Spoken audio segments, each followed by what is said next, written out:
Hello student, welcome back. आपका Sharma sir हाजिर है एक नया क्वेश्चन लेकर। Chapter arithmetic progression very very important for CBSE and ICSE class 10 coming exam 2027। देख लीजिए। ओके, तो उसी का बेस रख के हम लोग सब सोल्यूशन दे रहे हैं। और ऑलरेडी वीडियो अवेलेबल आपका trigonometry, compound interest, simple interest, quadratic equation, ratio proportion, polynomials या फैक्टराइजेशन। ओके, ये सब चैप्टर्स अवेलेबल है मेरे चैनल में, यूट्यूब चैनल या फेसबुक में जाइए और रिवाइज करिए। ओके, और साथ साथ चैनल को लाइक एंड सब्सक्राइब जरूर करिएगा, फॉलो करते रहिए मुझे। ओके, मैं भी आपके साथ जुड़ा रहूंगा। ठीक है स्टूडेंट, तो चलिए आज का क्वेश्चन देखते हैं क्या है। The third term of an AP is 16 है and the 12th term अभी 79 है। अगर है तो आपको निकालना 41st टर्म क्या होगा। ठीक है, तो क्या क्या दिया गया आपके पास? थर्ड टर्म मतलब T3 का वैल्यू है क्या है, यानी A प्लस 2D। तो T3 का वैल्यू क्या है आपका 16, यानी third term 16 equal to A plus 2D। ठीक है, तो इस हिसाब से आपके पास क्या हो गया, A plus 2D equal to 16 अगर होता है तो A का वैल्यू क्या होगा 16 माइनस 2D। क्लियर। अब नेक्स्ट क्वेश्चन में क्या दिया गया है कि 12th टर्म जो है 79 है, यानी T12 इक्वल टू आपका A प्लस 11D। ओके, ठीक है, तो T12 का वैल्यू क्या है 79 और क्या है A प्लस 11D।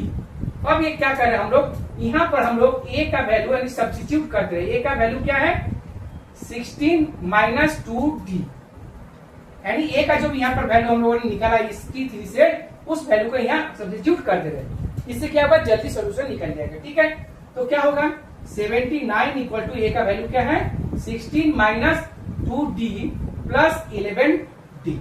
क्लियर, देख लीजिए एकदम स्लोली एकदम। तो 79 और 16 इधर चला जाएगा। Okay, minus 2D plus 11D क्या होगा 9D। ओके, ठीक तो राइट। तो 79 16 क्या होगा 3 और 6 इक्वल टू 9D।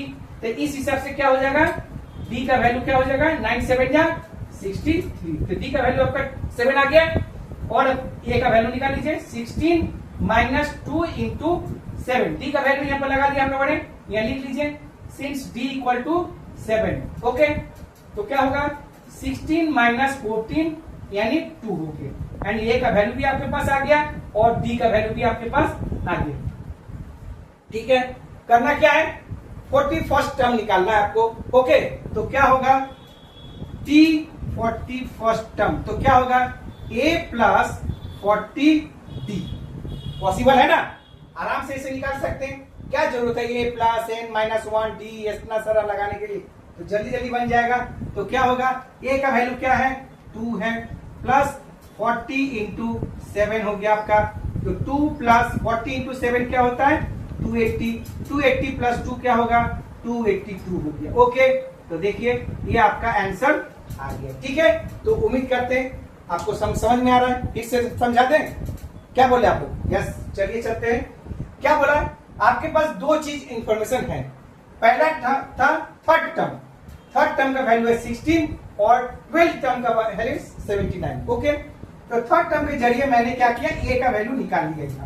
यहाँ पर A का वैल्यू हम लोगों ने निकाल लिया। ठीक है, उसके बाद क्या किया T12 के जरिए मैंने एक वैल्यू निकाल लिया जो कि आपका 79 था, तो उसके जरिए मैंने वो निकाला। निकालने के बाद यहाँ पर देखिए ये निकालने के बाद जो मैंने यहाँ A का जो वैल्यू जो है वो क्या किया, यहाँ तो A का वैल्यू था उस सब्स्टिट्यूट यहाँ पर कर दिया। ठीक है, उसके बाद करने के बाद क्या हुआ D का वैल्यू एग्जैक्ट 1 निकल गया।